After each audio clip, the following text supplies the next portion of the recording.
বন্ধু ডাক দে বলে, আব্দুল করিম,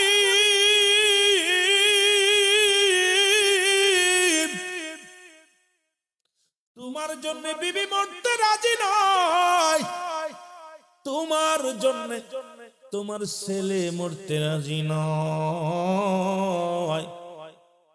তোমার জন্য তোমার প্রতিবন্ধী মেয়ে মরতে রাজি নয়। আহারে বন্ধু, তোরে আমি বলো ভালোবাসি রে বন্ধু, তোর জন্য আমি জীবন বাজি রাখলাম, আমি মারা যায় তোরে বাঁচায় দিয়ে যায় বলিয়া মুখটা লাগা দিছে মুসলমান, লাগা দিয়া বিস্তারে টান দিছে। ওর মুসলমান সঙ্গে সঙ্গে আব্দুল করিম লাফ উঠে বলে, আব্দুল সামাদ রে, আমার চক্ষু খুইলা গেছে রে, এই পৃথিবীর কেউ আমার না, এই পৃথিবী আমি কার জন্য অফিসে বয়া ঘুষ খাইলাম, আমি এতদিন বয়া কার জন্য সুদ খাইলাম। এরে আব্দুল সামাদ রে,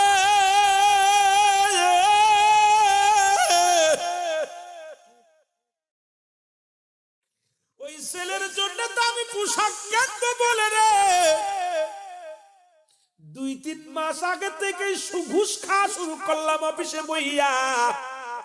এরে ঘুষখোরের বাচ্চারা শোন, সুদখোরের বাচ্চারা শোন, সরকার এত টাকা বেতন দেয়, তারপরেও তোদের সুদ বন্ধ হলো না, ঘুষ বন্ধ হলো না। 10 টাকা 20 টাকা চাঁদা উঠায় খাস, হারাম খাস, বাপ মারে হারাম খাস, নিজের ফ্যামিলিরে হারাম খাস, মনে করছি এটা বুঝি হালাল না রে বাজার, না হালাল। এই যে ঘুষ ছাড়া দো মুসলমান শোনো, এ ঘুষখোরের জাতিরা শোন, ঘুষখোরের জাতিরা শোন, হারামখোরের জাতিরা শোন, এই পৃথিবীর মধ্যে শুনে নাও, শুনে নাও, শুনে নাও, এই যে দুনিয়ার মধ্যে নিজেও হারাম খাইলা, সন্তানদের হারাম খাইলা, নিজের মা বাবারে হারাম খাইলা, বিবিরে হারাম খাইলা, ওই হারাম করে জন্মের তা হালাল করে হতে পারে না, ওরাও হারাম করে। জোরে জোরে চিল্লায় বলো ঠিক কিনা। ও যুবক, দিলের কান্না লাগা শোন, বন্ধু ডাক দিয়ে বলে, বিবি রে, তোর জন্য কত কি করলাম, আমার জন্য মরতে রাজি। আরে স্বামী আপনি, আমি তো মরতাম, আপনার পরীক্ষা করলাম দাদা। মেয়ে কয়, আব্বা জান আপনি মরেন নাই, ছেলে আব্বা মরেন নাই। কয়, ওর বন্ধু শোন, আজ থেকে আর দোষ নাই, আজ থেকে আর সুদ নাই, আজ থেকে এই বাড়ি ঘর সব আমি মানুষকে দান করে দিব, আজ থেকে আমি আল্লাহর পাগল হয়ে যাব রে। আরে আমার কবরের সাথে আমার ছেলে হবে না, আমার মিজানের সাথে আমার মেয়ে হবে না, আমার ওই বিপদের সাথে আমার বিবি হবে না, যাদের জন্য আজকে আমি হারাম খাইলাম, যাদের জন্য আমি হারাম উপার্জন করলাম, যাদের জন্য আমি সুদের বাস্তা ভরলাম, যাদের জন্য আমি ঘুষের বাস্তা ভরলাম, কেউ দুনিয়ায় আমার নয়, কেউ আমার নয়, আমার নয়। আজ থেকে প্রতিজ্ঞা করলাম, এক ওয়াক্ত নামাজ ছাড়বো না, আজ থেকে আর দাড়িও 50 পোনা দাড়ির মধ্যে খোল লাগাবো না, আজ থেকে আমি আর দুনিয়ার সংশোধন ভান্ডারের দিকে দৌড়াইব না, আজ থেকে আমার ঠিকানা হবে বনে জঙ্গলায়, আমার ঠিকানা হবে রে, আজ থেকে আমি আর মসজিদ ছাড়বো না, কারণ আগামী দিন বাঁচবো বলে আমার বিশ্বাস হয় না। আগামী দিন যদি আমি মারা যাই, আমি এমন অবস্থায় যদি মারা যেতাম, আমার কবর হিসাব আমি কেমনে দিতাম, ওই দিন যদি আমি আজকে মারা যেতাম, আমি ওই ফুলসিরাতে আমি কেমনে পার হইতাম। আরে মিশে মিশে দুনিয়ার মধ্যে মুসলমান, এই দুনিয়ার জিন্দেগির মোহে পড়িয়া, সন্তানের মায় পড়িয়া, বিবির মায় পড়িয়া, ছেলের মায় পড়িয়া কত অন্যায় ভাবে উপার্জন করলাম আমি। এখন টাকা দেখি কেউ আমার নয়, কেউ আমার নয়, কেউ আমার নয়। সংসার সংসার কইরা মনরে কাটাইলাম জিন্দেগি,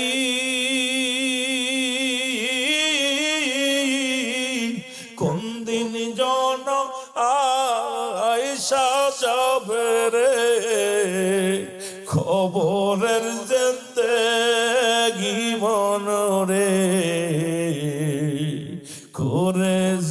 জীবন হেলায় হেলায় গেল রে, ওরে জীবন হেলায় হেলায় গেল রে। সংসার সংসার কইরা মনরে বলো, সংসার সংসার কইরা মনরে কাটাইলাম জিন্দেগি,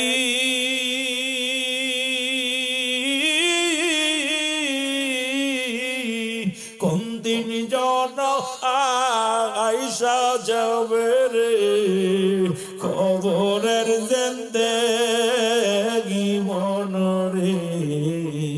হায় রে জীবন হেলায় হেলায় কাটাইলাম যে, হায় রে জীবন হেলায় হেলায় ফুরাইলাম যে। এ দুনিয়ার মুসলমান, এ জীবন জীবন নয়, এমন একটা জীবন আসবে গো, এ যেমন একটা জীবন আসবে যে দেশে গেলে মানুষের বিচার হয়, যে দেশে গেলে মানুষের হিসাব হয়, যে দেশে গেলে মানুষ আর কোনদিন ফিরে আসে না, সেই দেশের নামটা হলো কবর দেশ রে বাবা। এই দেশের এই পৃথিবীর মধ্যে তিনটা বিপদ, নাম্বার 1 হলো মানুষের মরণ, নাম্বার 2 হলো কবর, নাম্বার 3 হলো কিয়ামতের ময়দান। জোরে জোরে চিল্লায়া বলা যাবে না আল্লাহু আকবার। এর এক নাম্বার হলো মানুষের বিপদ হলো মরণ।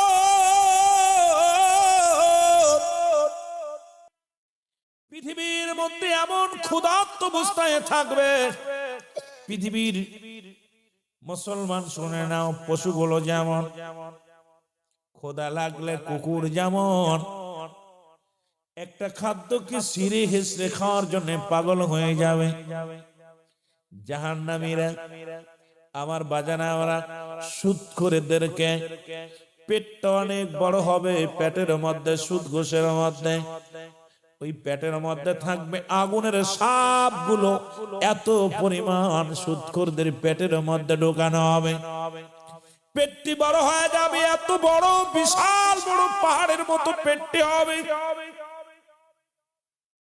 এত বড় পাহাড় যেমন আপনাদের এলাকার মধ্যে পাহাড় গুলো আছে, এই পাহাড়ের দায়িত্ব আছে হযরত ইলিয়াস আলাইহিস সালাম। নাম কি? হযরত ইলিয়াস আলাইহিস সালাম, যাকে রব্বুল আলামিন পাহাড়ের দায়িত্ব দিয়েছে। যেহেতু আপনাদের এলাকার মধ্যে পাহাড় আছে, এই জন্য একজন ব্যক্তিকে দায়িত্ব দিছে, দায়িত্ব যারা দিছে তার নামটা আমি বলে গেলাম। ইনার মধ্যে যেমন এই পাহাড় গুলো দেখতে অনেক উঁচু লাগে, যেহেতু আমাদের অঞ্চলে পাহাড় নাই, আপনাদের এলাকা আছে। মুসলমান শুনে নাও, এই পাহাড়ের মতো তাদের ভুঁড়িটা হবে, তাদের মুখগুলো হাতগুলো জাহান্নামীদের হাতগুলো হবে, সুদখোর ঘুষখোর জাহান্নামীদের হাতটা হবে উহুদ পাহাড়ের মতো এক একটা দাঁত হবে। মুসলমান শুনে নাও, দাঁতটা তো এত বড়, উহুদ পাহাড়ে যারা মক্কা মদিনায় হজ করতে গেছেন, ও মুসলমান শুনে নাও, এই উহুদ পাহাড়ের মতো এক একটা হবে দাঁত।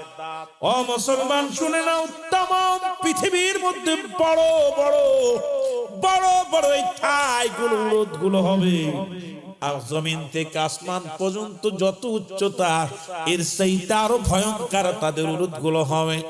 আর জাহান্নামীরা তাদের খাদ্য সুদখোরের খাদ্য হবে আগুনের দলা। সুদখোরের মুসলমান পানি পিপাসায় যখন কাতর হয়ে যাবে, তখন রব্বুল আলামিন মহিলাদের হায়ানে পথের পানিগুলো নিগত ময়লা আবর্জনা এই পানিগুলো সামনে পেয়ালার মধ্যে আনবে, সেই পেয়ালাটা হবে পৃথিবীর সবচাইতে নিকৃষ্ট পেয়ালা, যার মধ্যে এই পানিগুলো আনবে, গরম ফুটন্ত পানিগুলো এনে তখন দিবে। যখন এটা পান করবে পেটটি কমে যাবে, কারণ এত জোরে নাড়ি বুড়ি পর্যন্ত পিছনের রাস্তা দিয়ে বাইর হয়ে যাবে। এ মুসলমান শুনে নাও, গভীর মনোযোগ।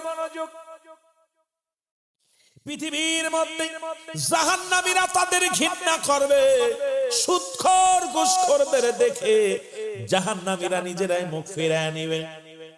কারণ কত লজ্জাজনক দেখেন, জাহান্নামীরা জাহান্নামীদের ঘৃণা করবে। সেটা হলো যখন কোন সুদখোর কোন জাহান্নামের মধ্যে দিবে, অন্য জাহান্নামীরা আফসোস করবে, ডাকতে বলবে রব্বে কারীম, আমাদের অন্য জাহান্নামে দাও, কোনো দুঃখ নাই, অন্য জাহান্নামে দাও, আরো ভয়ঙ্কর আযাবের মধ্যে দাও। রব্বুল আলামিন আমরা সহ্য করতে পারবো, কিন্তু এই সুদখোরের এত দুর্গন্ধ, এই সুদখোরের ভিতর থেকে এত দুর্গন্ধ বাইর হতেছে আমার আল্লাহ, এই ঘুষখোরের গতর থেকে এত দুর্গন্ধ বাইর হতেছে আল্লাহ, আমরা জাহান্নামীরা বড় কষ্টের মধ্যে আছি। জোরে জোরে চিল্লায়া বলা যাবে না আল্লাহু আকবার। জাহান্নামীরাই আফসোস করবে, আল্লাহ একে সরাও।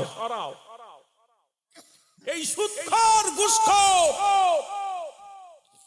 এদের গা দিয়া গতর দিয়ে এক ধরনের পোকা বাইর হবে, একটা কীট পোকার মতো এদের দেহ থেকে বাইর হবে।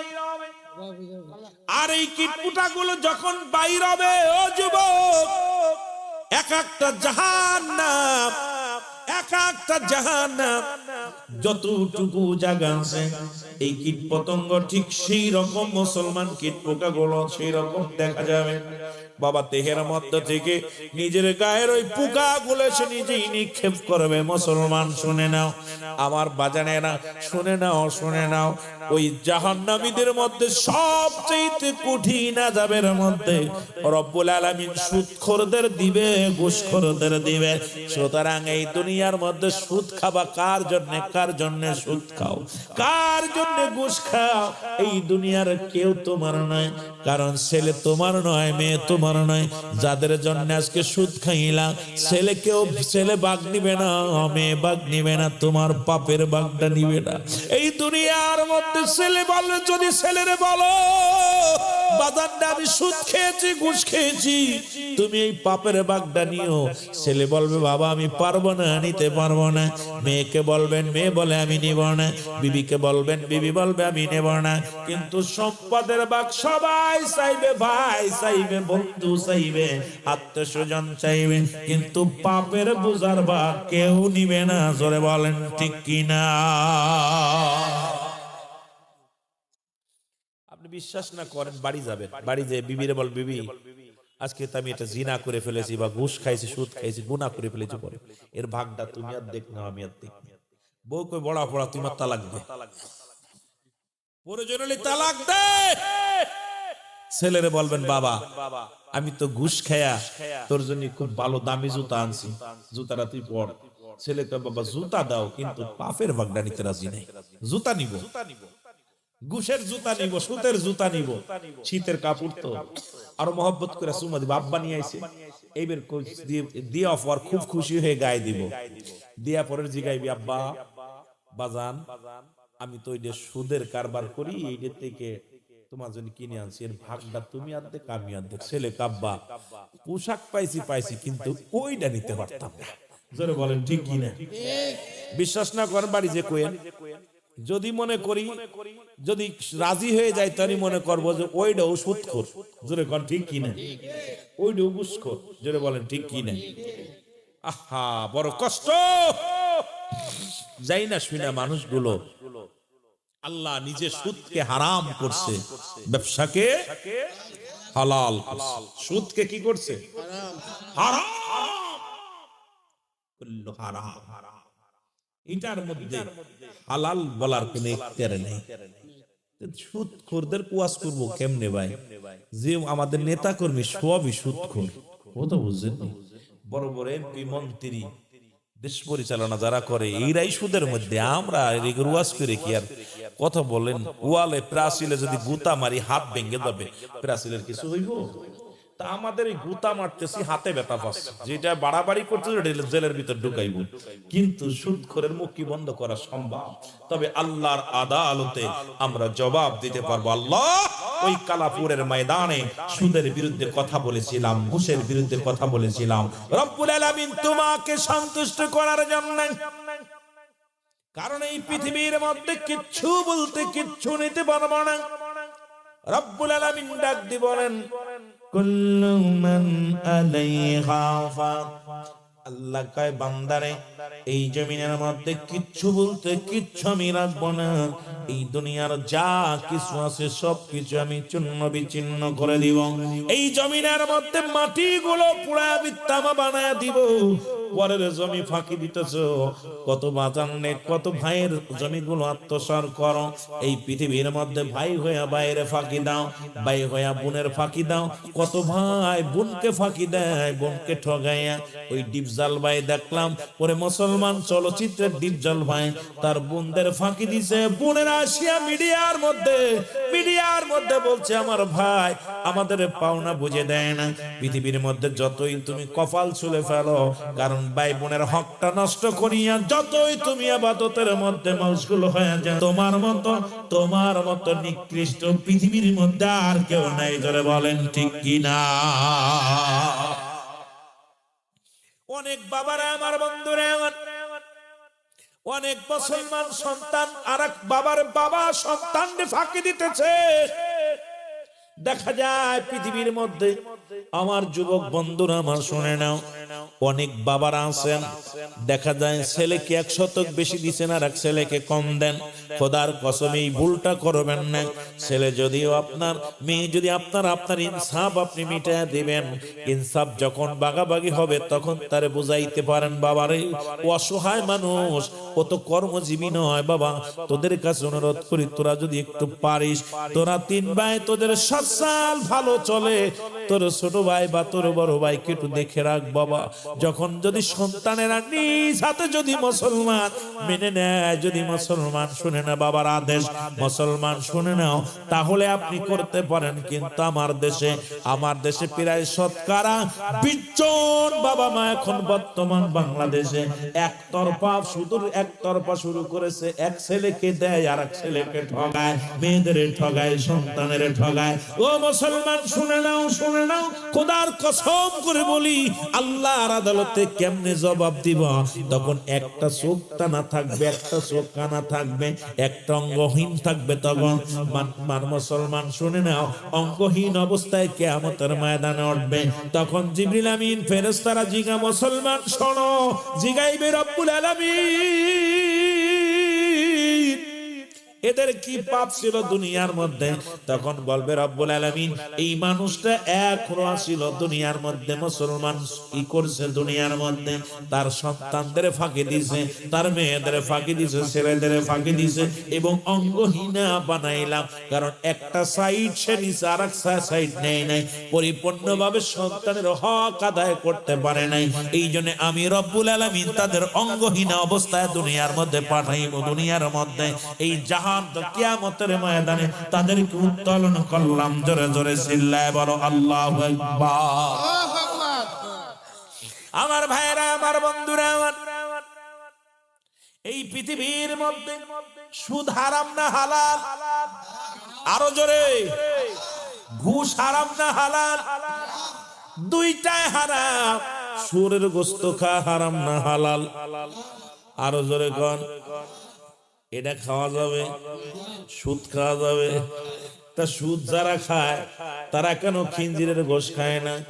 আমি কই তারা কেশর গোশত খাবে, শুয়োরের গোশত খাবে পৃথিবীর মধ্যে? কারণ তাদের জন্য বৈধতা হলো খিঞ্জিরের গোশত। কারণ সুদ হারাম, ঘুষ হারাম, খাবি অর্জন করবি হারাম, আর খাইবি হালাল চলবে না। কারণ তোদের জন্য বরাদ্দ করা হবে, জোর করে তাদের খাওয়ানো হবে শুয়োরের গোশত। জোরে বলেন ঠিক কিনা? শুধু হারাম, ঘুষু সত্যি তো? আপনারা কিন্তু কইেন সত্যি কথা কইেন। সুদ কি?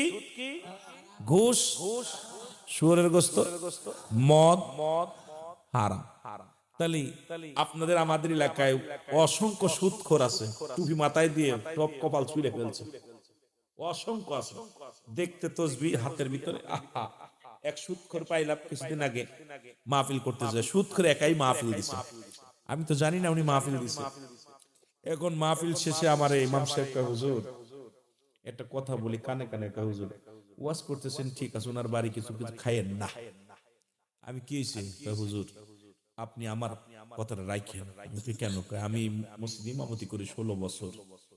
হুজুর বাংলাদেশের মধ্যে এই মহল্লার মধ্যে সবচেয়ে 1 নাম্বার সুদখোর। আমি তুই আগে কবি না, ওয়াজ শেষ করছি, এখন মোনাজাত দেবে, এখন তুই আমার কইতেছস?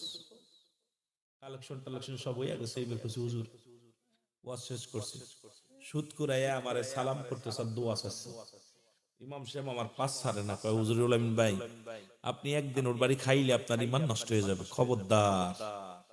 খাবার দেখি ওরে বাবা আইটেম করছে অনেকগুলো, সামনে খুব তৈরি করছে। আমি কই ভাই যান কি খবর, এগুলো এত তৈরি করছেন? কয় বিয়ে কম করছি। আমি কই মাছ কয় পদের? কয় 13 পদের। গোস্ত কয় 6 পদের। আমি কি কাম সারছে, হরিণের গোস্ত আনছে। কথা বুঝছেন? সুদ করতো কোটিপতি, আর সুদ খায়া খায়া আর মানুষ বিদেশে পাঠায়, ওইটাও ব্যবসা করে। মানুষ ধোঁকাবাজ আদম ব্যবসা করে। কি ব্যবসা? আহারে বিদেশে যে কত নির্যাতন করে, এই যে আদম ব্যবসায়ী কিছু আছে আমাদের দেশে, এরা মানুষগুলোকে, সরল প্রাণ মানুষগুলো খেতা কম্বল বিক্রি কইরা দালালের হাতে দিয়ে খপ্পরে পইরা তারা বিদেশের মাটিতে কাঁদতেছে। ওদের কান্না দেখলে সহ্য হয় না। মাঝে মাঝে ফেসবুকের মধ্যে এদেরকে পিটাইতেছে, বান্ধে রাখছে, খাবার দিচ্ছে না, নির্যাতন, মা বাবা করে চিৎকার মারতেছে। দেখার মানুষ নাই, বলার মানুষ নাই। হে আদম ব্যবসায়ী, একবার গোপনে যায় ওর মা বাবার কাছে খবর নিবা, দেখবা মায়ের কান্না, বাবার কান্না, বোনের কান্না। আদম ব্যবসা যারা করো একবার যে দেখবা তার বোন কাঁদতেছে কেমনে, ভাই কাঁদতেছে কেমনে, বাবা কাঁদতেছে কেমনে, তার বিবি কাঁদতেছে কেমনে, তার ছেলে মেয়ে কাঁদতেছে কেমনে। একটু গোপনে যে দেখবা। আমার মন বলে গোপনে যে ওই বাড়িটা যদি কেউ খবর নিত, আর জীবনে সাদম ব্যবসা করতো না। গোপনে যায় যদি খবর নিত এই মানুষটা, আর জীবনে এই 2 নাম্বারই কাজ করতো না। পরে আমি বিদায় করছে, ভাই জান আমি তো টাকাটাকে আপনি দিলেন? না ভাই টাকা সবাই মিলে দিছে। আমি বললাম মেহেদির কলাম টাকাটা ধর, টাকাটা থুয়ে লাভ কি, টাকাটা নেই। আপনি কত দিচ্ছেন? আমি 50,000 দিছি। আমি 50,000 টাকা মাহফিলে দিচ্ছেন? কয়েছি মাহফিলে দিছি। আর গরুটা ছিল, গরুটাও আমি দিছি। মাহফিলের গরুটা দিছে উনি, 50,000 টাকা নগদ দিছে। আল্লাহরে বাঁচাইছে ভাই। আইসি এখন ইমাম সাহেব আমার পিছে পিছে বারবার একটা হুজুর খালি আত্মান দেয়, হুজুর ওনার কাছে কিন্তু ধরা, উনি কিন্তু পা ধরায় ধরবো। দেখি ঠিকই অবস্থা, একদম জোড়ায় মরা ধুইরে একবার গেলে তামকে ভাই আমার গ্যাস হয়ে পড়ে তো রাত্রে খাইনি। কথা বলছেন, বিপদ থেকে বাঁচি তা আমার দেশে অসংখ্য। উনি পরে ফোন দিয়ে ওনাকে বললাম, কয় ভাই যান আমি প্রতিজ্ঞা করলাম আমি প্রায় 50 লক্ষ টাকা মানুষের কাছে পাবো। আমি কথা দিলাম খোদার কসম, আমি আর একটা দানা, আমি 50,000 টাকার একটা টাকা আমি অতিরিক্ত নিব না। 50 লক্ষ টাকা যাদের কাছে পাবো, যদি স্বেচ্ছায় দেয় নেব, না দেয় না নিব, কিন্তু আমি হারাম আমার ভক্ষণ করব না। ওনার সঙ্গে প্রায় আধা ঘন্টা আমার কথা। আমার ভাইয়ের নাসিনগর ব্রাহ্মণবাড়িয়া। আমি আশ্চর্য হয়ে গেছি এখান থেকে। উনি ওনার কথা কান্না করতে, ভাই যান আমি আগে বুঝিনি ওনার জাহান্নামের কথা বিবরণ কিছু আলোচনা করলাম। সুদখোর হাবিব নাম কি ছিল? হাবিব। উনি আল্লাহর ওলি হয়ে গেছে। আমি ওনাকে বললাম, ভাই আপনি কি জানেন কি আল্লাহর একজন নিকৃষ্ট বান্দা হাবিব নামটা তার, প্রতিনিয়ত সুদ খায়, মানুষের দ্বারে দ্বারে মানুষের কাছে যায়, দেখা যায় এত মুনাফা অর্জন করে, এত টাকা অর্জন করে, সুদের জন্য মানুষকে নির্যাতন করে, নিপীড়িত করে। একদিন হঠাৎ করে সুদের টাকা আনতে যায়, দেখে রে ও যুবক বাবারা, বাড়ির ভিতরে বাড়িওয়ালা পালাইছে ভয়। বিবি ডাক দেখায়, ভাই রে হাবিব ভাই আপনার কাছে ক্ষমা চাই, আজ 3টা দিন আমার বাচ্চারা অনাহারে আছে, কারণ আজ স্বামীর কোনো কাজ নাই, স্বামী কাজ পায় না, সন্তানের অনাহারে কান্দে। ভাই আমাকে ক্ষমা করে, এ মাসের টাকাটা দিতে পারবো না, আমার আপনার কাছে মাপ চাই। আপনার ভাই বাড়ি থেকে পালায়া গেছে, কারণ এই আপনার টাকা দিতে পারবে না বিলে ভয়ে পালায়া গেছে। উনি জোরাজুরি করে ঘরের ভিতর প্রবেশ করলেন। যা দেখে পাতিলের ভিতরে কিছু গোস্ত ঢাকা রয়েছে। পাতিল টুচু করে দেখে গোস্ত, ধমক দিয়ে বলে, তুমি আমার টাকা দিতে পারো না, গোস্ত রাখছো। বলে, ভাই প্রতিবেশী আকিকা করেছে, ওই আকিকার কিছু গোস্ত আমাকে দিছে, কিন্তু তেল নাই, লবণ নাই, ঝাল নাই, একটু রান্না করবো সেই মশলাটা আমার ঘরের মধ্যে নাই। গোস্তটা সকাল বেলা দিছি, এখন পর্যন্ত রয়ে গেছে, রান্না করব কি দিয়া, রান্না করার মতো ব্যবস্থা নাই, একটু মরিচ পেঁয়াজ কিচ্ছু নাই যে আমার সন্তানদেরকে আমি রান্না করে দিব, এমনকি একটু লবণও নাই যে আমি সেদ্ধ করে গোস্তটা আমি আমার সন্তানদের দিব। সন্তান গুলা জরনানে কাঁদে, মা খোদা লাগছে গো, মা খোদা লাগছে না। সন্তানগুলো চোখের পানি ফেলে কাঁদে, কয় তুমি অভিনয় করো না, দাও গোস্তটা। জোর করে হাত থেকে ছিনিয়ে নিয়ে গেল, ছিনিয়ে নিয়ে বিবিকে ডাকতে বলে, বিবি কোথায় রে আমার বিবি? বিবি ঘর থেকে বাইরে আসলো, তাই বিবি রে এই গোস্তটুক সুন্দর করে তুমি বনবা, সুন্দর করে রান্না করবা, আমি ঘুরে এসে খাবো। বিবি সুন্দর করে গোস্তারে রান্না করলেন। ছাগলের গোস্ত খুব মজাদায়ক হবে। এবার গোস্তটারে রান্না করে পাতিলের ভিতরে, মুসলমান স্বামী একটা পাতিলের ভিতরে রেখে দিলেন। স্বামী আসলেন, দুজন মজা মেরে খাবে। খাবার জন্য যখন দুজন বসেছে, যখন মুসলমান ভাত নিয়ে ভাতের উপরে যখন তরকারি নিবে, গোস্তের তরকারি যখন উঁচু করছে, খোদার কসম এক টুকরা গোস্ত পাতিলের ভিতরে নাই, পাতিলের ভিতরে সমস্ত গোস্ত রক্ত হয়ে গেছে। ধরে বলো আল্লাহু আকবার। পুরো গোস্তটাই রক্ত হয়ে গেছে। হাবিব উপর দিকে তাকায় বলে, রব্বে কারীম, সাধারণ এই গোস্ত আমি জোর করে ছিনাই আনলাম, একটা মানুষের বরাতের জিনিস, এটা আমি জোর করে ছিনিয়ে নিয়ে এটা রান্না করলাম। সেই রান্না গোস্ত যদি তুমি রক্ত করে দিতে পারো, আল্লাহ আমি কত মানুষের কাছে জোর করে টাকা নিয়ে আসি, সুদের টাকা, সুদের কারবার করি, তুমি আমারে করবা কি আল্লাহ? ও আমার আল্লাহ, আমার উপায় হবে কি সেদিন? আজকে গোস্ত যদি তুমি রক্ত বানাইতে পারো, আমি হাবিবরে তুমি কবরে কি করবা রে আল্লাহ? আমি হাবিবরে কিয়ামতের ময়দানে কি করবা?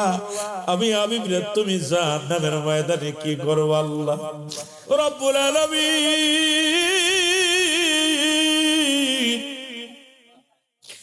আমি আর জীবনে কোনদিন সুদের কারবার করব না, আমি আর জীবনে কোনদিন সুদের কারবার করব না।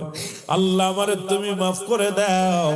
সঙ্গে সঙ্গে তওবা করেন, আস্তাগফিরুল্লাহ রাব্বি মিন কুল্লি যামবি ওয়া আতুবু ইলাইহি, লা হাওলা ওয়ালা কুওয়াতা ইল্লা বিল্লাহিল আলিয়্যিল আযীম।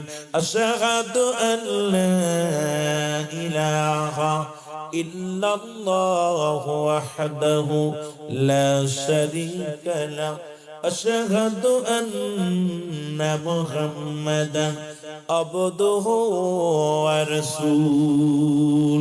জোরে জোরে চিল্লা বলা যাবে না মারহাবা।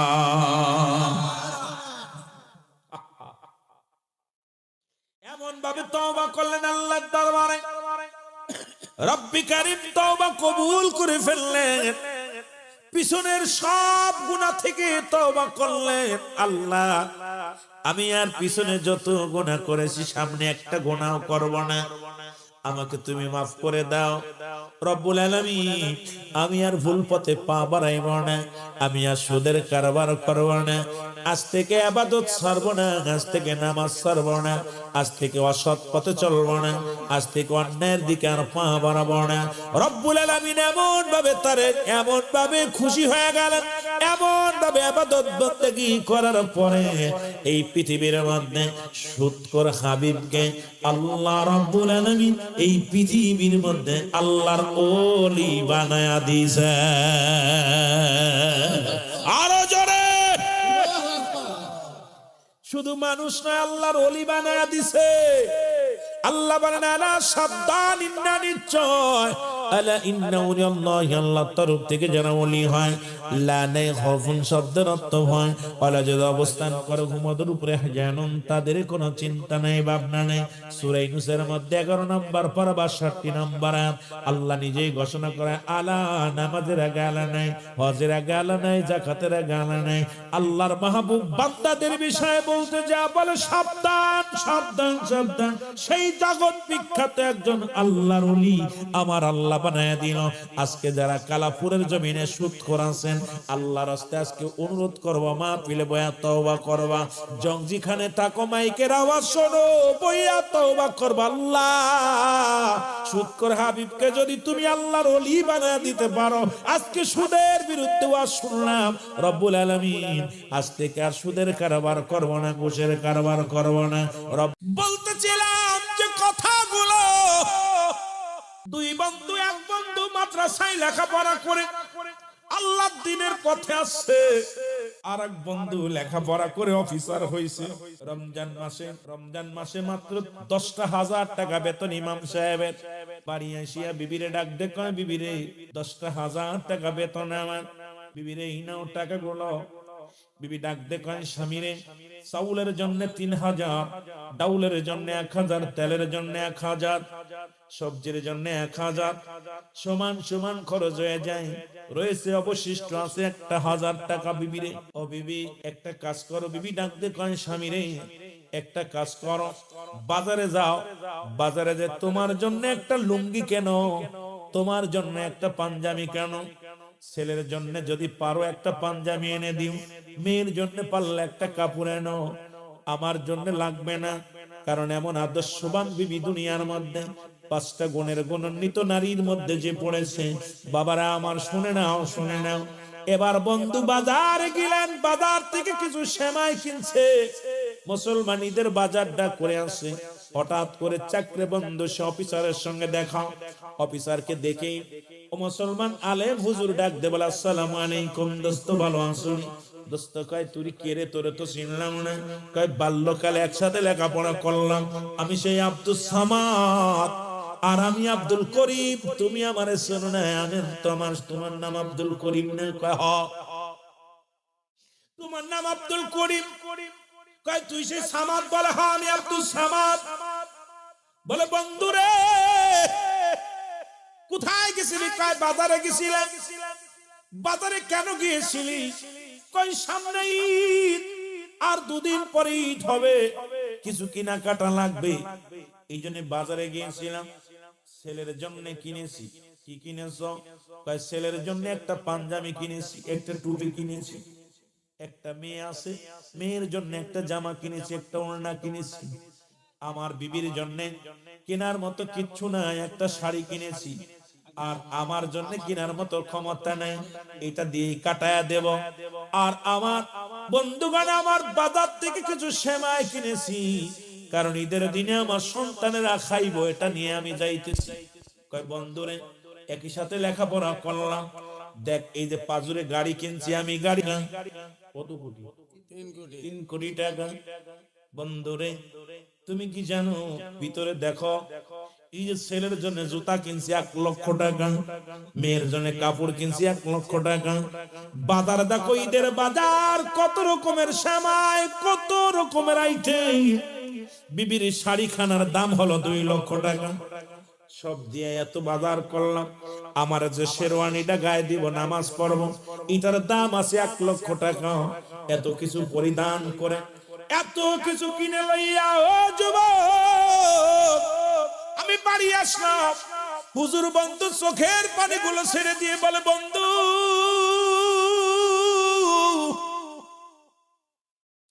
আমি মসজিদে ইমামতি করি, মাস শেষে যেটুকু পায় রব্বুল কারীমের দরবারে শুকরিয়া আদায় করি, ভালোই চলে যায়। খেয়ে খরচে সবাই রব্বুল আলামিন আমার সুন্দরভাবে জীবন যাপন করে। কয় বন্ধুরে তুই এত কিছু কামাইলি, এত কিছু রোজগার করলি, তোর ছেলে মেয়ে কয় না? আমার ছেলে মেয়ে দুইটা, এক ছেলে এক মেয়ে। কয় বন্ধুরে তোর বিবি? কয় হ্যাঁ, তোর এক ছেলে এক মেয়ে, আমারও এক ছেলে এক মেয়ে। কয় আব্দুর রহমান, ও মুসলমান শোন, আব্দুল সামাদ, আব্দুল করিম শুনে নাও, ও বোঝো মুসলমান শুনে নাও, করিম রে শুনে রাখো, এই যে এত টাকা দিয়ে গাড়ি কিনছো, জমি এই তো কিছু করছো, বাড়ি করছো, বিশাল বাড়ি করছো, খোদার কসম করে বলি এই পৃথিবীর ছেলেও তোমার নয়, মেয়েও তোমার নয়, বিবিও তোমার নয়, পৃথিবীর কেউ তোমার নয়। তোমার পৃথিবীর মধ্যে তোমাকে ভালোবাসে না, তোমার সম্পদকে তারা ভালোবাসে, পৃথিবীর মধ্যে তোমার প্রতি তাদের ভালোবাসা নাই। জোরে বলেন ঠিক কিনা? আব্দুল সামাদ বলে বন্ধু আব্দুল করিম, পৃথিবীর কেউ তোমার নয়। কয় কি বলো? আমি বাড়ি যত পর্যন্ত না যায় আমার বিবি একদিনও ভাত খায় না, আমার মেয়ে আমার জন্য পাগল, আমার ছেলে আমার জন্য পাগল, ছেলে আমার আব্বু আব্বু বলে এক বেলা না দেখলে পাগল হয়ে যায়, মেয়ে আমার এক বেলা না দেখলে পাগল হয়ে যায়। আব্দুল সামাদ ডাক দেখ, আব্দুল করিম রে শোন শোন, এই দুনিয়ার মধ্যে ছেলেও তোমার নয়, মেয়েও তোমার নয়, বিবিও তোমার নয়। যদি বিশ্বাস না করো তাহলে আমার বাড়িতে চলো, আমার সব কিছু আমার দেখবা।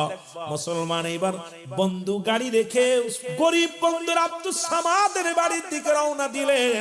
বাড়ি যে যখন বাড়িতে গেছে, ছেলেটা বাড়ি আসলেন, ভিতর থেকে সালাম দা, আসসালামু আলাইকুম আব্বু। ছেলেকে আব্দুর রাব মুসলমান, আব্দুল সামাদ ডাক দে কয় বাজান এটা তোমার আঙ্কেল হয়, আসসালামু আলাইকুম আঙ্কেল। কদম মসি করলেন, পায়ের মধ্যে মুসলমান পায়ের মধ্যে হাত দিয়ে সালাম করলেন, মাথায় হাত বোলায়া দিলেন। কয় আব্বু গো এই নাও। এইবার আব্দুল সামাদ পাঞ্জাবিটা হাতের মধ্যে দিয়ে কয় বাবা এই নাও তোমার জন্য পাঞ্জাবি আনছি। ছেলেটা হাতের মধ্যে নিয়ে আলহামদুলিল্লাহ বলে ডাক দে, বলে আব্বু এত সুন্দর কাপড় আনছো, এত সুন্দর টুপি আনছো, বাবা গো তোমার জন্য কি আনছো? আমার আব্বা জান আপনার জন্য কি আনছে? বাবাই বলে আব্দুল সামাদ ডাকতে বলে বাবা রে আমি আনছি তোমার জন্য, তুমি রাখো এটা। আব্দুল করিম তাকায় দেখে ছেলের আদর্শ, ছেলের ভালোবাসা। মেয়ে আসে সালাম দা, আসসালামু আলাইকুম আব্বু। ওয়ালাইকুম আসসালাম। ডাকতে বলে আব্বু, আব্বু আপনি ভালো আছেন? বলে জি মা। মারে তোমার জন্য কাপড় আনছি। কাপড়টা হাতে নিয়ে বলে আলহামদুলিল্লাহ। মুসলমান শুকরিয়া আদায় করেছে। এবার মুসলমান ডাকতে বলে আব্দুল সামাদ বলে বাবা ও মা এটা তোমার আঙ্কেল হয়, আমার বন্ধু। পায়ের মধ্যে হাত দিয়ে সালাম দিয়ে বলে আসসালামু আলাইকুম আঙ্কেল, ভালো আছেন? মুসলমান কাপড়টা পায় কাব্বু এত সুন্দর কাপড় আনছো, যা অত্র এলাকার মধ্যে এত দামি কাপড় মনে হয় কেউ আনে নাই। আমার আব্বু আমার জন্য আছে, আমার আব্বু। আব্বু গো আমার জন্য আছেন, আপনি কি আপনার জন্য পোশাক কিনেছেন? জোরে জোরে চিল্লায়া বলা যাবে না মারহাবা। আব্দুল সামাদ ডাকতে বলে মামনি তোমার তো তুমি নাও। বিবির কাছে গেলেন, বিবি আসসালামু আলাইকুম। ওয়ালাইকুম আসসালাম। ও আমার স্বামী আপনি আছেন? কয় আছি। দূর থেকে আব্দুল করিম তাকায় তাকায় দেখে বিবির ভালোবাসা, স্বামীর পায়ের হাত দিয়ে সালাম করলেন। বিবি আমার সালাম করে আসসালামু আলাইকুম। স্বামীরে আপনি আইছেন, আমি খুশি।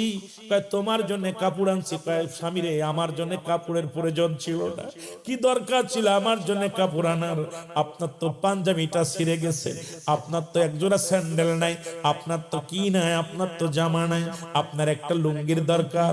এ আমার স্বামী এতগুলো আপনি আপনার নিজের জন্য কি আনছেন আগে বলেন? কেমন বিবি, কেমন বিবি? বিবি ডাকতে বলে স্বামী আপনার জন্য আপনার পোশাক কই? আগামী দিন তো পুরো ঈদের ময়দানে যাবেন, আপনার টুপি কই, আপনার পাঞ্জাবি কই, আপনার পোশাক কই? স্বামী কয় বিবিরে আছে। মাথার হাতের মধ্যে নিয়ে আলহামদুলিল্লাহ বলে আল্লাহ আমার স্বামী আমার জন্য যে নিয়ামত আনছে আল্লাহ, আমি অত্যন্ত খুশি হয়েছি। আল্লাহ তুমি আমার স্বামীর হায়াতের মধ্যে বরকত দান করে দিও। জোরে জোরে চিল্লায়া বলা যাবে না মারহাবা। এবার মুসলমান সবকিছু দেখা পর বাড়ির ভিতর খাওয়া দাওয়া করলেন। কয় বন্ধুরে তুমি আমার বাড়িতে দেখলে, এবার চলো তোমার বাড়িতে যাই। যখন চলে গেলেন, ও যুবক, যখন আব্দুল করিমের বাড়িতে গেলেন, যে গাড়িটা হরেন দিলেন, দেয়া পর হরেন দেয়া পর বাড়ির ভিতর থেকে ছেলে আসে, ড্যাডি আইসুনি। হ কি আনছো? তোমার জন্য শু আনছি 1 লাখ। নিউ মডেল হয়নি, ওল্ড মডেল। ছেলে কয় 1 লক্ষ টাকা জুতা পড়লে আমার ক্যারেক্টার থাকবো না। বন্ধু বান্ধব অনেক দামি পুস্তু শু পড়ে, ফ্যান পরেছে, কাপড় বলে 2 লক্ষ টাকা দিয়ে আনছি। এটা কি মানুষে পড়ে? সালামও নাই, দুয়াও নাই, কদমও নাই, কিন্তু আলেম তার সন্তানকে শিক্ষা দিছে, দিন এলেম এমন আদর্শ শিক্ষা দিছে, মানুষের মতো মানুষ বানাইছে সন্তানদের। ড্যাডি তুমি কি আনছো? এ কি চলে? এই কাপড় তো আমার বন্ধুরা পরে, এটা বেশি দামি তো দরকার ছিল, তোমার তো তুমি পড়ো। বলে বাবা তোর শাশু হয়, চাচু, গরিব মানুষ তো চাচু, কথা বলছেন, গরিব মানুষ হুজুর চাচু, কথা অবজ্ঞ করলেন। এ আমার ভাইরা, আমার বন্ধুরা, আমার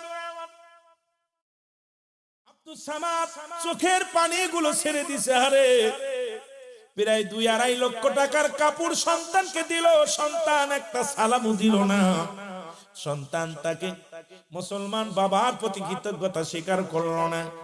আরে কেমন সন্তান? মেয়ে আসলো, ড্যাডি ড্যাডি, মারে তোমার জন্য কাপড় আনছি, আমার বাজানেরা গভীর মনোযোগ, তোমার জন্য পোশাক আনছি। বাবা শোনো, মা তোমার জন্য এইটা আনছি। কয় বাবা তুমি কি পাগল হয়ে গেছো? এই পোশাক কি মানুষে পড়ে? এটা তো আমার বন্ধু বান্ধবীরা অনেক আগেই পড়ে ফেলছে, সুতরাং এই কাপড় চলবে না। বাবা কয় বাবার এটার দাম কত জানো? কত? 2 লক্ষ। কয় 2 লক্ষ কার 20 লক্ষ হোক চলবে না, এটা আমার বান্ধবীদের অনেকের পণ্যে আছে। বলে মা রে তোমার জন্য এটা আনছি, এটা আনছি। কয় বাবা একটাও চলবে না, তুমি এখন এই সেই এখন বুড়া বা ওই মানুষের মতো পড়ে রইলা, এগুলা আমার দ্বারাই সম্ভব না, নিবে না। বাবা তুমি যেখান থেকে আনছো ফেরত দিয়ে দাও। আমার বন্ধুরা, আমার গভীর মনোযোগ, বিবির কাছে গেলেন, বিবি ডাক দেখে আইসনি। কি আনছো? গত বছর দিলা 1 লাখ টাকা শাড়ি, এবার দিলে 1 লাখ টাকা শাড়ি ডালে বনা। ও যে এবার পারে যার জিরি জিরি জিরি আছে 2-5 লক্ষ টাকা ওই শাড়িটা আমার লাগবো না ভাই, এবার ঈদে আমি যাব না। বন্ধু সবকিছু দেখা পর কয় দোস্ত হাট পৃথিবীর মধ্যে দেখছো, আমারও সন্তান তোমারও সন্তান, আমার সন্তানগুলো আব্দুল করিম আল্লাহর রাসূলের আদর্শ নিয়ে মানুষ হয়েছে, আর তোমার সন্তান নাস্তিকদের আদর্শ নিয়েছে, শয়তানের আদর্শ নিয়ে বড় হয়েছে। কয় না রে বন্ধু, ও হয়তো এই পোশাকের জন্য একটু করছে, কিন্তু ওরা আমার অত্যন্ত ভালোবাসে, অত্যন্ত মায়া করে। আমার বিবি তো আমার সারা খাই না। বলে পরীক্ষা তাহলে আর একটা হয়ে যাক। কয় কি পরীক্ষা? বলে পরীক্ষা হলো, তোমাকে একটা অনুরোধ করবো, তুমি মরার অভিনয় করবা, তোমার লাশটা নিয়ে আমি বাড়ি যাব, বলবো পৃথিবীর মধ্যে বিষাক্ত সাপে তারে দংশন করেছে, যদি ওরা তার মুখ দিয়ে বিষটা উঠায় নিতে পারে মনে করব তোমাকে ভালোবাসে, আর যদি তোমার জন্য কেউ মরতে না চায় তাহলে মনে করবা দুনিয়ার পাগল, ওরা দুনিয়ার পাগল বালহা কেলা। এই দুনিয়াটা হলো পচা দুর্গন্ধ মরি, মানুষের চরিত্র হলো কুকুরের চরিত্র, কারণ কুকুর যেমন মরি পাইলে খুশি হয়, আর মুসলমান দুনিয়ার সম্পদ পাইলে খুশি হয়। সুতরাং আমি বলবো তোমার সন্তানেরা তোমার জন্য পাগল নয়, দুনিয়ার সম্পদের জন্য পাগল। যে কথা সেই কাজ। আর এক বন্ধুরে বললেন তুমি হবা হুজা, তুমি হবা হুজা। বন্ধুর লাশটা কাঁধে করে নিয়ে যাব বাড়ি, তুমি খালি বলবা এই লাশটা পৃথিবীর কোন হুজা নামাইতে পারবে না, বিষ নামাইতে পারবে না, একমাত্র এর পা থেকে গা থেকে বিষ নামাইতে পারবে পৃথিবীর মধ্যে সে মারা যাবে আরো বেঁচে যাবে। যদি রাজি হয় তাহলে এবার নিয়ে গেলেন, মরার বান ধরলেন, গাল দেখতে স্যাব বের করলেন। আব্দুর রহমান মুসলমান আব্দুল সামাদ আব্দুল করিমের লাশটা নিয়ে চলে গেলেন ব্যানে করে উঠাইয়া। ডাকতে বলে বাবি সব সর্বনাশ। কি হইছে? কই সর্বনাশ। ভাই সাপরে তো সাপে কামড়াইছে। ভাই সাপ তো শহরে থাকে, শহর থেকে আইছে এই রাস্তার মধ্যে আবর্জনার মধ্যে, এর মধ্যে সাপ পোক বাস করে, এমন সাপ কামড় দিছে এই সাপের বিষ তো তাড়াতাড়ি হুজা নিয়ে আইছে। দেখবে কোথায় আছো হুজা আসছে। হুজা আসিয়া মুসলমান শুনে নাও ও আমার যুবক বন্ধুরা, যেমন মিশলু ভাই একজন হুজা, ইমাম সাহেব একজন হুজা, আমি একজন হুজা, এরকম মুসলমান কবিরাজ যারে বলা হয়। আনা পরে ডাকতে বলে আব্দুস সামাদ হুজা সাহেব তাড়াতাড়ি বিষটা নামায় আনেন, আমার এই ছোট্ট বেলার বন্ধু যদি মারা যায় আমি কারে বন্ধু বলবো রে। এই ছোট্ট বেলার বন্ধু যদি দুনিয়ার মধ্যে অসুস্থ হয়ে যায় আমি কারে বন্ধু বলবো, কারণ এই বন্ধু আমার জন্য যা করেছে, একই সাথে লেখাপড়া করেছি, একই সাথে চলাফেরা করেছি, এখন যদি বন্ধুটা মারা যায় তাহলে আমি তো চির বন্ধু হারা হয়ে যাব, তাড়াতাড়ি ব্যবস্থা করো। হুজা এসে ডাক দে কয় সর্বনাশ। ডাকতে বলে সর্বনাশ, এ কেমন সাপে কামড় দিছে পৃথিবীর কোন হুজায়ের বিষ নামাইতে পারবে না, কারণ এই বিষটা যে ব্যক্তি টেনে উঠাইবে মুখ দিয়া সে মারা যাবে আর মুসলমান উনি বেঁচে যাবে। সুতরাং এই কাজটা তাড়াতাড়ি করেন। ডাক দিছে বিবিরে, বিবিরে ও ভাবি সাহেব তাড়াতাড়ি আসেন। কয় কি? আপনি আপনারে কত ভালোবাসে, আপনার স্বামী এত টাকা দামি কাপড় আনলো, এত মূল্যবান শাড়ি টানলো, আপনার জন্য এত কিছু করে, আপনাকে এত ভালোবাসে। ও ভাবি আপনার প্রশংসা আমার বন্ধু পাগল, সব সময় আপনার গুণগান। আমার বিবি এমন, আমার বিবি এমন, আমার বিবি এমন। বিবির প্রশংসা করতে করতে আমার বন্ধু সদা সর্বদাই শুধু বিবির প্রশংসা করে। ভাবি সাহেব আপনাকে অনুরোধ করি আপনি আপনার স্বামীর বিষটা মুখ দিয়ে তুলে নেন, আপনার স্বামী বেঁচে যাক, আপনি মারা যান। ভাবি সাহেব কয় ভাই আপনি পাগল হইছেন নি? আমি যদি মারা যাই আমার স্বামী আর একটা বিয়ে করবে, আমার সন্তানাদিরে ভালোবাসবে না, তাদেরকে দূর দূর করে তাড়িয়ে দিবে, সুতরাং আমি মরতে রাজি না। বুঝেন কিন্তু এটা তাবলিগ জামাতের একটা ঘটনা, তাবলিগ জামাতের একটা বইয়ের মধ্যে আমি ঘটনাটা পড়ছি আজ থেকে প্রায় 20 বছর আগে। এ যুবক বন্ধুরা শুনে নাও, উনি বললেন যে আজকে সুদ ঘুষের কথা বলতে যে হঠাৎ করে সেই 20 বছরের পুরনো কথাগুলো মনে পড়ে গেল, কারণ স্মৃতি শক্তির মধ্যে রব্বে কারিম ঢুকা দিছে, এই জন্য কথাগুলো বলে শুনে নাও। এবার বন্ধু কি করলেন? ডাক দে কয় বাবি রে আপনাকে এত ভালোবাসে, আপনার জন্য ভাই ঘুমায় না, এত কিছু করে, অফিসে বইয়া বইয়া ঘুষ খায়, অফিসে বইয়া বইয়া ঘুষের কারবার করে টাকা কামায়। বন্ধু তোমার বিবির এত ভালোবাসো, বিবির জন্য কত ঘুষ খাইলাম অফিসে বইয়া বইয়া, আজকে তোমার বিবি মরতে চায় না।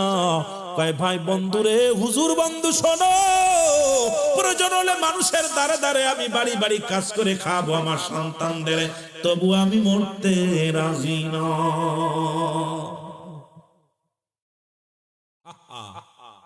ডাক দিছে মেয়েটাকে, মেয়ে মা গো তুমি খুড়া মানুষ, তোমার বিয়ে দিতে পারবে না, তোমার তো একটা প্রতিবন্ধী মানুষ, তোমার বাবা তোমার জন্য কত টাকা দে, কত মালামাল নিয়ে আসি, মা বেঁচে থেকে তোমার হবে কি?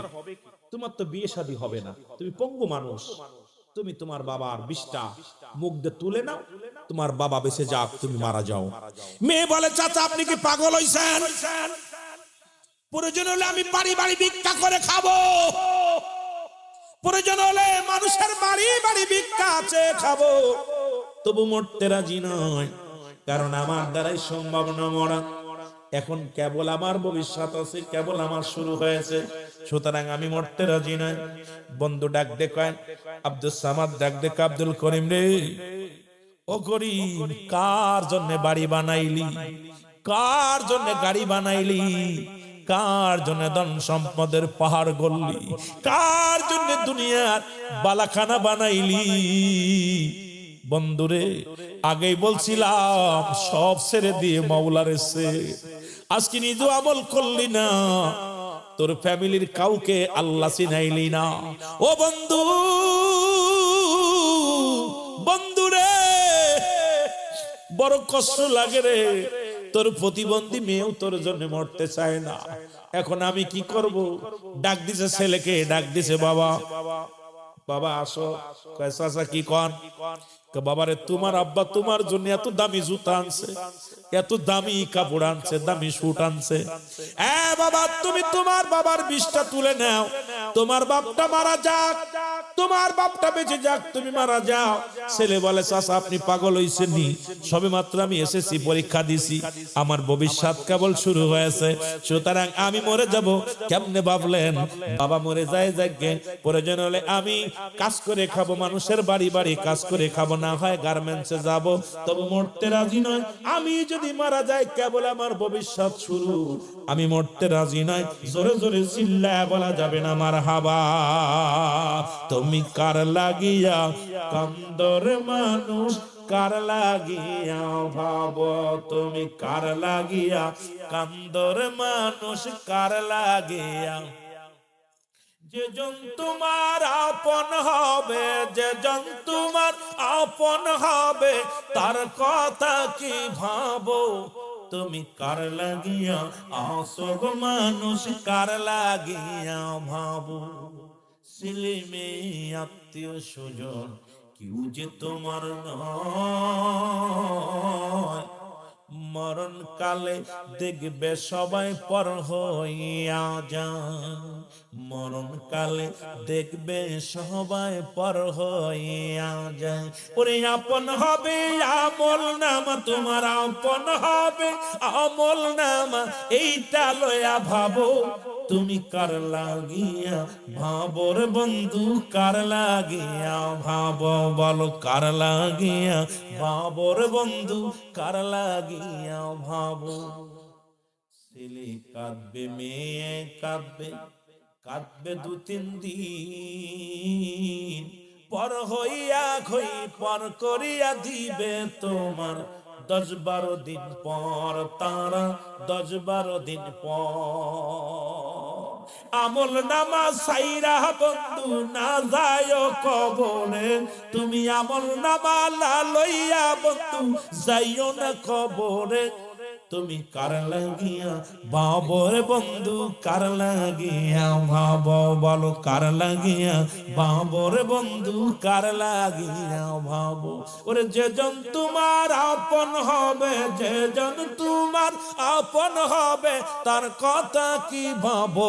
তুমি যে জন তোমার আপন হবে, যে জন তোমার, তার কথা কি ভাবো? তুমি কার লাগিয়া ভাবো রে বন্ধু, কার লাগিয়া ভাবো? বলো কার লাগিয়া আসো গো বন্ধু, কার লাগিয়া আসো? নিত্য নতুন জামানাতে, নিত্য নতুন জামানাতে পাপের কারখানা, সুদ ঘুষে ভরিয়া গেছে সোনার বাংলা, সুদ ঘুষে ভরিয়া গেছে সোনার বাংলা। এই কবর দেশের যাত্রী তুমি একবার চিন্তা করো, আর কবর দেশের যাত্রী তুমি একবার চিন্তা করো। তুমি কার লাগিয়া বাবর বন্ধু, কার লাগিয়া বাবা? বলো কার লাগিয়া আসর বন্ধু, কার লাগিয়া আসো? আরে যে জন তোমার আপন হবে, যে জন তোমার আপন হবে, তার কথা কি ভাবো? আয় হায়, যে জন তোমার আপন হবে, আরে যে জন তোমার আপন হবে, তার কথা কি ভাবো? তুমি কার লাগিয়া আসর বন্ধু কার লাগিয়া আসো জোরে জোরে চিল্লা বলা যাবে না মারহাবা মোহব্বতের সঙ্গে দুরূদ শরীফ পড়েন আল্লাহুম্মা একটু জোরে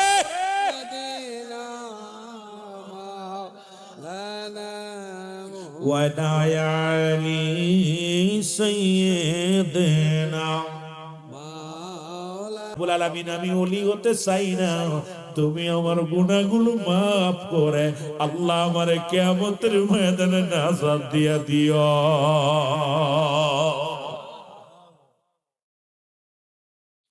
আমার ভাইরা আমার বন্ধুরা আমার সুতরাং জীবন জীবন নয় এমন একটা জীবন আসবে যে দেশে গেলে মানুষের বিচার হয় যে দেশে গেলে মানুষের হিসাব হয় যে দেশে গেলে মানুষ আর কোনোদিন ফিরে আসে না সেই দেশটার নাম হলো মুসলমান কবরের জগৎ সেই কবর যখন আপনাকে আমাকে ছাড়বে না যে কোনো মুহূর্তে আমি আপনি চলে যেতে পারি দুনিয়ার মাসরি দুনিয়ার জিন্দেগি ছেড়ে এমন একটা জায়গা গেলে যে দেশে গেলে আর আসা সম্ভব নয় সেই দেশের যাত্রী আমরা জোরে বলেন ঠিক কিনা ওরে আজ না হয় কাল তুমি যাইবা কবরে যাওয়ার বেলায় দেখবে চেয়ে গো তোমার সবই রইল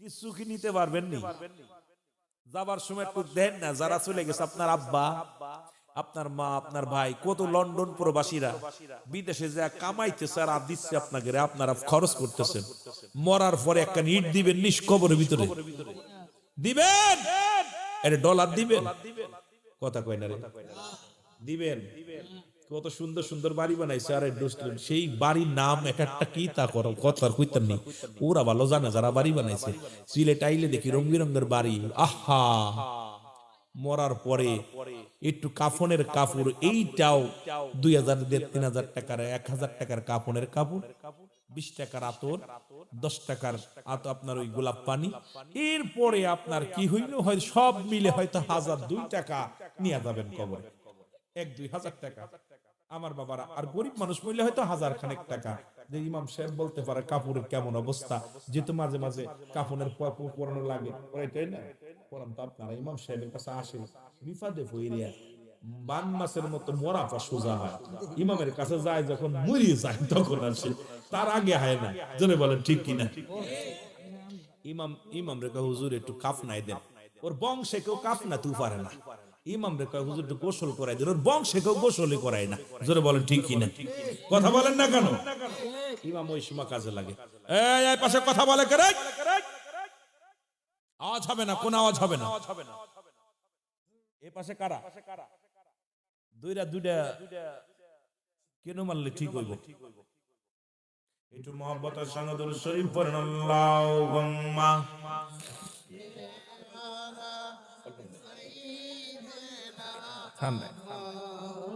ওরে আজ না হয় কাল তুমি আজ না হয় যাইবা কবরে যাবার বেলায় দেখবে চেয়ে গো তোমার সবই রইল পড়ে যাবার তোমার দাদাই গেছে বাবাই গেছে কেউ আসলো না ফিরে তোমার তো যাইতে হবে রে সবাই অন্ধকার কবরে তোমার তো যাইতে হবে রে বলো আজ না হয় জোরে জোরে আজ না হয় কাল তুমি যাই যখন বেলায় দেখবে চেয়ে গো তোমার সবই রইল পড়ে ঘর করলাম বাড়ি করলাম সবই যায় বাসে রে জায়গা করলা জমি করলা সবই যাইবা সেরে, যেদিন আজরাইল ধরা দিবে রে, আহা যেদিন আজরাইল ধরা দিবে রে। ও ভাই আজি না হয় কাল, তুমি আজি না হয় যাবার বেলায় দেখবে চেয়ে গো, তোমার ছবি রইল হায় হায়, যাবার বেলায় দেখবে চেয়ে গো, তোমার ছবি রইল পড়ে। এ দুনিয়ার মুসলমান শুনে না, ইমানদারের বেঈমানের একটা কথা মনে পড়ে গেল গো, দুনিয়ার সম্পত্তি হবে কি রে? বললাম কুল্লু মান আলাইহা ফান, দুনিয়ার সব শেষ করে দিবে আমার আল্লাহ। জোরে জোরে চিল্লায় বলা যাবে না মারহাবা? আর একটু জোরে জোরে চিল্লায় বলো মারহাবা। এর দুই বন্ধু, এক বন্ধু হলো ঈমানদার আর এক বন্ধু বেঈমান। একই সাথে লেখাপড়া করে একজন শিখছে কোরআনের জ্ঞান। মানুষ ছোট্টবেলা থেকে শুনলাম মুসলমান বাবাই বলতো মানুষের মতো মানুষ হতে হবে, দাদাই বলতো মানুষের মতো মানুষ হতে হবে, উস্তাদ বলতো মানুষের মতো মানুষ হতে হবে। ও মুসলমান শুনে নাও, আজকে বুঝলাম কেন বলতো মানুষের মতো মানুষ হতে হবে। লেখাপড়া শিখে বড় ডিগ্রি অর্জন করে যাদের কাছে মা বাবার কোনো মূল্য নাই, এই সন্তান অমানুষ, সে মানুষের মতো মানুষ হতে পারে না। এই জোরে বলেন ঠিক কিনা? ও যুবক, দিলের কান্ডা লাগা শোনো, লেখাপড়া শিখিয়া ডিগ্রি অর্জন করে চেয়ারের মধ্যে বইয়া লক্ষ লক্ষ টাকা ঘুষ খায়। সুদ ছাড়া চলে না, ঘুষ ছাড়া চলে না। এ হারামখোর শোন, বিদেশ থেকে ডিগ্রি আনছি, কোন ভাবে সুদ খাওয়া যায়, কোন ভাবে ঘুষ খাওয়া যায়। খোদার কসম করে বলি, যাদের ঘুষ ছাড়া, যাদের কলম চলে না, এই সমস্ত সন্তান আদি, এই সমস্ত অশিক্ষিত জানোয়ার গুলো মানুষ হতে পারে না। এরাও অমানুষ। জোরে বলেন ঠিক কিনা? এরে আমার ভাষায় আমি বলি জানোয়ার, খিনজিরের চাইতেও খারাপ। ঘুষখোর, সুদখোর, আবার ছেলে নিয়ে গর্ব করে আমার ছেলে বড় অফিসার। এই ঘুষখোরের বাপ, এই সুদখোরের বাপ, গর্ব করো ওই সন্তানকে নিয়ে যে সন্তান ধান চালায় খায়, সারাদিন পরে হালাল রুজি উপার্জন করে। গর্ব করো ওই সন্তানকে নিয়ে যে সন্তান হাজার কষ্টে থাকলো হারাম জিনিস বক্ষণ করে না। গর্ব করো ওই সন্তানকে নিয়ে যে সন্তান দুনিয়ার মধ্যে আমার রব্বে কারিমের গোলাম, আমার নবীর প্রেমিক, দুনিয়ার মধ্যে হারাম উপার্জন করে না। ওরে মুসলমান, পান্তা ভাত খায় না, তবু কোনোদিন মাথা নত করে না হারামের কাছে, হারামের কাছে সুদ ঘুষ কিনি কবনে জীবন চলে যাবে, কোনোদিন হারাম বক্ষণ করবে না। একে নিয়ে গর্ব করো, তাহলে আমার আল্লাহ খুশি হবে। এখন গর্ব করে বাজারে যে আমার বড় ছেলে বড় অফিসার, কয় বেতন কত? কয় বেতন ৮৫,০০০। তার বাসা ভাড়া হলো ৩ লক্ষ, মেয়ের পাশে খরচ করে ২ লক্ষ, ছেলের পাশে খরচ করে ১ লক্ষ, আমারে প্রতি মাসে দেয় ৫০,০০০। আরে হারামখোরের বাচ্চা, পাইলো কোথায় এত টাকা? ও যে তুই ৮০,০০০ টাকার বেতনে চাকরি করিয়া তোর বাসা ভাড়া দিল কেমনে? তোর মেয়ের পাশে ১ লাখ, তোর ছেলের পাশে ১ লাখ। যে দেশে পিয়নের ৫টা বাড়ি হয়, যে দেশে মন্ত্রণালয়ের পিয়নের ৫টা বাড়ি হয়, এই দেশে ওয়াজ করবো কিরে যুবক? এই সুদখোর আর ঘুষখোরে দেশটা কিসে ভরে? যে দেশে একজন সরকারি কর্মকর্তা পিয়নের বাড়ি হয় 5টা, পিয়ন বাড়িতে গাড়িতে চলে, বিমানে আসা যাওয়া করে। মুসলমান শুনে নাও, আমার দেশের মন্ত্রীদের পিএস এখন বিমানে আসা যাওয়া করে। তার মানে আর বুঝতে বাকি না, এত পরিমাণ সুদ ঘুষের কারবার চলে এই দেশে। সুদখোর আর ঘুষখোর বাদ দিলে ইমানদার মানুষের খুব অভাব। জোরে বলেন ঠিক কিনা? কষ্ট পাচ্ছেন নাকি? ওর বাপে গর্ব করে, ছেলে মন্ত্রণালয়ের বড় অফিসার। এই ঘুষখোর, তুই ওকে মানুষ বানাতে পারিস না। যদিও হালাল উপার্জন করে ওইটা মানুষ। ওই যে আমাদের এয়ারপোর্টে এখন নওশাদ আসছে, এ হলো ইমানদার। এর বাপ গর্ব করতে পারে যে আমি নওশাদের বাবা। এর বাপ গর্ব করতে পারে। আজকে দেখলাম যে ওই টয়লেটে 5 টাকার জায়গা 10 টাকা নেওয়ার কারণে চাকরি ছাঁটাই। টয়লেট করতে যায় 5 টাকা লেখা আছে, 10 টাকা নিছে, সঙ্গে সঙ্গে তো চাকরি বাদ। আমি আশ্চর্য হয়ে গেছি। এই নওশাদের বাবা গর্ব করতে পারে যে আমি একজন অফিসার জন্ম দিছি। এই সন্তানকে নিয়ে গর্ব করতে পারে দুনিয়ার মধ্যে। আর তো একজন পিয়ন, সে 5টা বাড়ির মালিক হয়। একজন আজকে আমার দেশে সরকারি কর্মকর্তারা চাকরি করে সুদ ঘুষ খাইয়া, অফিসের মধ্যে বইয়া, বাড়ির মালিক, গাড়ির মালিক। ওরে যে বেতন আসে, আমি আল্লাহ আমাকে ভারতে নিছে, ভারতের বড় বড় অফিসাররা বাইসাইকেল চালায় আসে।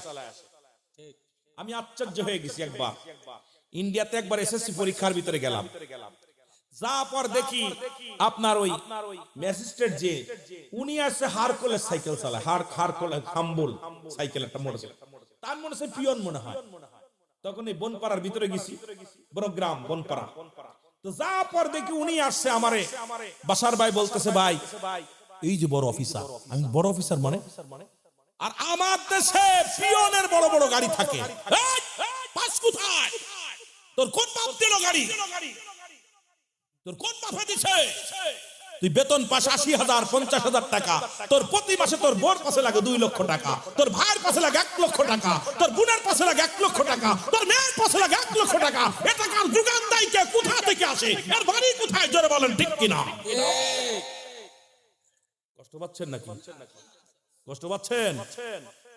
একবার কি বাবা বলছে, বাজান তুমি বড় অফিসার, তোমার বেতন তো সীমিত, বিলাসবহুল গাড়ি পাইলা কোথায়? বাড়ি পাইলা কোথায়? বাবা এত সম্পদ কোথা থেকে আসলো? একদিন যদি জিগাইতে তাহলে আল্লাহর আদালতে জবাব পাইতে। কিন্তু আপনি তো ভালো, বাবা দিতেছে, ছেলে টাকা দিল, আর বাপের ভাব দেখলে মনে হয় এলাকার মনে হয় বড় অফিসার। ও বাজারে যায় মিসাক করতে করতে, যার গর্ব করে আমার ছেলে, আমার মেয়ে, কথা বুঝেন? এই ঘুষখোরের বাবা, এই সুদখোরের বাবা, লজ্জা করে না? তোর লজ্জা করে না? ওই সুদ ঘুষ খাস, সারা জীবন তোর যত ইবাদত করেছিস সব বরবাদ, সবকিছু বরবাদ হয়ে যাবে। হারামখোর। গর্ব করো, গর্ব করতে হবে এই সন্তানকে নিয়ে, যিনি আল্লাহর বিধান মানে, রাসূলের সুন্নাত মেনে চলে, জীবনে বাতিলের কাছে মাথা নত করে না, জীবনে জীবন চলে যাবে একটা হারাম ভক্ষণ করবে না। ওই সন্তানকে নিয়ে গর্ব করো। জোরে বলেন ঠিক কিনা? এই যে নেককার সন্তান লাগবে, 3টা জিনিস কাজে লাগবে। নাম্বার 1 নেক আমল, নাম্বার 2 সদকায়ে জারিয়া, নাম্বার 3 নেককার সন্তান। এই 3টা জিনিস কাজে লাগবে। মরার পরে 3টা জিনিস, এই 3টা জিনিস ব্যতীত সব বন্ধ হয়ে যাবে। এখন ছেলে রাখছেন দাঁড়ায় মুখে, বসতে পারে না। এখন ইমামদের ভাত দরকার নেই, ভাত খাওয়ায় না। আল্লাহ ওদের কি কোন আলেমের বাবা, আমার বাংলাদেশে দেখলাম না কোন হাফেজ সাহেব ভ্যান চালাচ্ছে, রিক্সা চালাচ্ছে, আমার নজরে পড়ে না। অসংখ্য ঢাকা শহর যাবেন MA pass, A pass, B pass গুলো যেভাবে চলতেছে।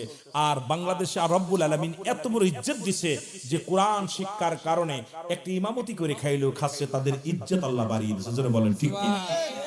আর ইমামের পোশাক দেখেন আর আপনাদের পোশাক একটু তাকায় দেখেন, রাগ করেন না। ওনার বেতন কত জানেন? 7,000 8,000 টাকা।